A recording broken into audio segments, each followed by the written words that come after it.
महापुरुष, देवता, पैगंबर हर एक मुल्क में हुए हैं। मिस्र में पैगंबर मूसा हुए। 40 दिनों तक कहते हैं वो ईश्वर से बातें करते रहे और उन्होंने तौरेत नाम का ग्रंथ लिखा।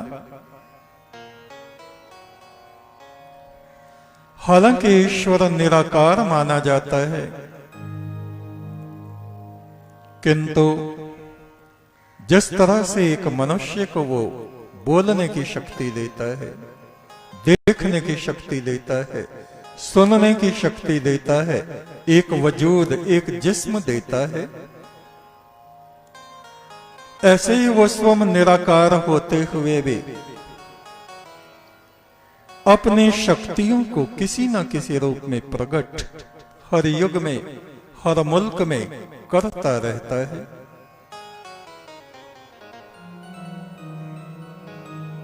मिस्र में एक पर्वत है तूर सीना या सनाई पर्वत भी उसको बोलते हैं। वहां पर मूसा को परमात्मा का दर्शन हुआ। दर्शन क्या, बिजली सी चमकी, पहाड़ जल के राख हो गए और मूसा बेहोश हो गए। 40 दिन तक ईश्वरीय शिक्षाएं वहां पैगंबर मूसा ने प्राप्त की। 40 दिन तक उन्होंने निर्जल उपवास रखा और उन्होंने कहा, ईश्वरी शिक्षाएं जो है वो मैं तुमको कहता हूं कि वो एक है, वो ही सबका आराध्य देव है। सबसे प्राचीन जो हमारे यहां वेद है उसकी ये शिक्षा है। एको देव एकम ब्रह्म द्वितीयो नास्ति। आकाश जैसे अनंत है और उसमें असंख्य सितारे, लोक लोकांतर, स्वर्ग, पाताल, पृथ्वी विचरण करते हैं, ऐसे ही वो परमात्मा आकाश की तरह व्यापक है। वो एक है, वो सब जगह है, वो सब में समाया है। तत्सवितुर्वरेण्यम, वो ही हमारा आराध्य है, उसी की तुम उपासना करो। पैगंबर मूसा भी यही बात कहते हैं। संसार की सबसे पहली पुस्तक कौन सी है? ऋग्वेद। और उसका प्रकाश सभी मुल्कों में हुआ।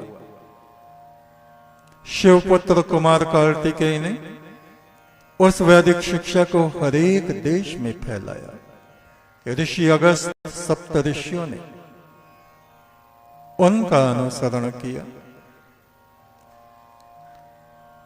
तो दूसरी बात पैगंबर मूसा कहते हैं, अपने जीवन साथी को धोखा न देना, यानी छुप के व्यभिचार न करना। अथर्ववेद के ऋषि यही कहते हैं, तुम अगर जीवन में सुख शांति चाहते हो और चाहते हो तुम्हारा घर स्वर्ग की तरह सुंदर हो, तब अपने जीवन साथी से धोखा, छल, कपट न करना। तीसरी बात कहते हैं, अपने माता पिता की हमेशा सेवा करना। जिस माता पिता के आंसू जमीन पर गिरते हैं उसके पुत्र के कारण, ऐसे पुत्र को धिक्कार है। जननी जनी तो भक्त जन, या दाता या सूर, नहीं तो इससे बांझ भली, क्यों खोवे है नूर।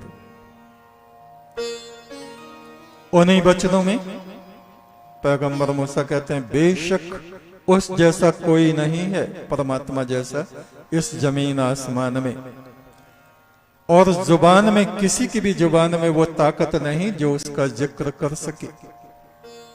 ये भी भारतीय दर्शन है यस्यांतम न विदो सुरासुरगणा देवाय तस्मै नमः। उस परमात्मा की स्तुति योगी ऋषि मुनि वेद सब करते रहते हैं, किंतु उसके रहस्य को कोई नहीं जानता। उसकी महिमा का संपूर्ण वर्णन करने में जिह्वा असमर्थ है।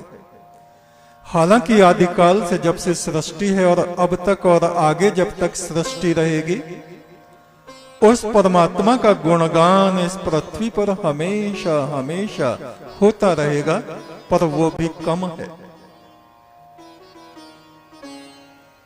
स्तुति करने वाले नक्षत्रों में, सितारों में, लोकों में, देवलोक में, पितृलोक में, इस मृत्युलोक पृथ्वी में सब जगह है।